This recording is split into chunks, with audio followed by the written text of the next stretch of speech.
नमस्कार, नवदर्पण न्यूज आप देख रहे हैं। आपके साथ मैं हूं आदित्य कुमार।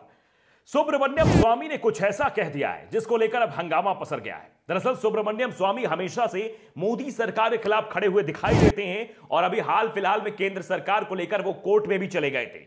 हाई कोर्ट में वो सुरक्षा को लेकर मामला चल ही रहा है, लेकिन उसके बीच जो ट्वीट सुब्रमण्यम स्वामी ने किया है उसको लेकर सवाल पूछे जाने लगे। दरअसल सुब्रमण्यम स्वामी ने कहा है कि उनको मारने की कोशिश की जा सकती है और साथ ही साथ दो नाम लिए, एक अमित शाह और दूसरा प्रधानमंत्री नरेंद्र मोदी। और उन्होंने कहा है कि जैसा हरेन के साथ हुआ, हरेन पांड्या के साथ हुआ था, कहीं वैसा मेरे साथ भी ना हो जाए।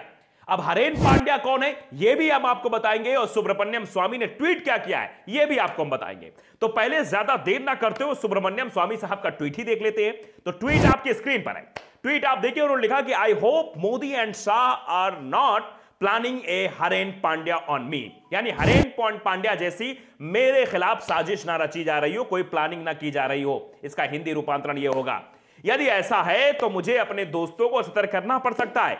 याद रखें, मैं उतना ही अच्छा देता हूं जितना मुझे मिलता है। दोनों ने आरएसएस के सर्वोच्च अधिकारियों को भी झांसा दिया है। यह बात नरेंद्र मोदी और अमित शाह के लिए सुब्रमण्यम स्वामी ने कही है। अब इस ट्वीट को लेकर हंगामा मच गया और सबके जहन में सवाल उठने लगा कि आखिरकार हरेन पांड्या कौन है और हरेन पांड्या जैसी प्लानिंग प्रधानमंत्री नरेंद्र मोदी और अमित शाह जो कि गृह मंत्री हैं वो क्यों करेंगे।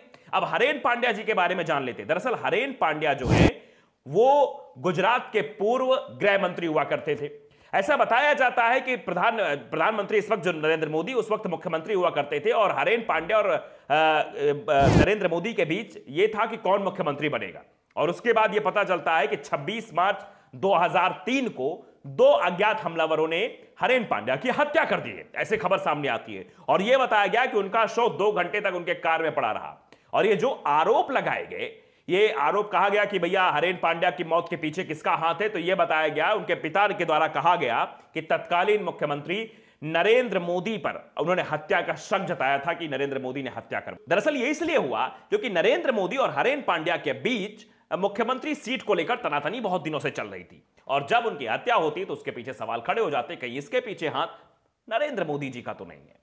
अब सुब्रमण्यम स्वामी ने जो अपने ट्वीट में इस बात का जिक्र किया है, इसके बाद से सवाल खड़े हो गए। क्या सीधे तौर पर सुब्रमण्यम स्वामी यह कहना चाह रहे हैं कि उन्हें नरेंद्र मोदी और अमित शाह जी से खतरा है, यानी देश के प्रधानमंत्री और देश के गृह मंत्री से खतरा है सुब्रमण्यम स्वामी को। सुब्रमण्यम स्वामी पहले भी सरकार के खिलाफ बोल चुके, हाईकोर्ट तो गए थे, आपको पता है क्या मसला चल रहा है। हाईकोर्ट ने केंद्र को भी जवाब तलब किया है, बताइए आप इनकी सुरक्षा क्यों कम करें, सुरक्षा क्यों नहीं दे रहे, सारी चीजों बातचीत भी हुई है। लेकिन सवाल यही है कि क्या सुब्रमण्यम स्वामी इशारों ही इशारों में यह कहना चाहते हैं कि उनकी हत्या की साजिश रची जा रही है या उनके खिलाफ कोई बड़ी साजिश को अंजाम देने की कोशिश हो रही है। क्योंकि ऐसे उन्हें हरेन पांड्या का नाम नहीं लिया, ऐसे उन्होंने हरेन पांड्या की बातें नहीं की। सीधे तौर पर ट्वीट आप अगर देखेंगे, आपके स्क्रीन में फिर से हम ट्वीट दिखाते हैं, आप देखिए जरा कि ट्वीट में लिखा है, I hope Modi and Shah are not planning a Haren Pandya on me, यानी हरेन पांड्या जैसी प्लानिंग मेरे खिलाफ नहीं हो रही है, अमित शाह और नरेंद्र मोदी मेरे खिलाफ ऐसा नहीं कर रहे। यह साफ तौर पर उन्होंने लिखा है। अब इसको लेकर चर्चा तेजी से हो गई है कि आखिरकार भैया हरेन पांड्या, यानी हरेन पांड्या का तो मतलब आप देखते हैं हरेन पांड्या क्या हुआ था, क्या हरेन पांड्या जैसी स्थिति सुब्रमण्यम स्वामी की होने वाली है, यह भी सवाल है। फिलहाल ये राजनीति का पैतरा है, कौन कैसे चलता है आप बखूबी जानते हैं और ये सियासत का एक नजराना मात्र है। तो क्या इसके पीछे सियासी चाल है या वाकई में कुछ साजिश चल रही है, ये दाल में कुछ काला है या पूरी दाल काली है, इसके लिए सवाल बना हुआ है। तो अगर आपने नवदर्पण न्यूज को सब्सक्राइब नहीं किया, सब्सक्राइब जरूर करिए, बेल आइकन दबाइए ताकि खबरें आप तक अपडेट के साथ पहुंचती रहें। नमस्कार।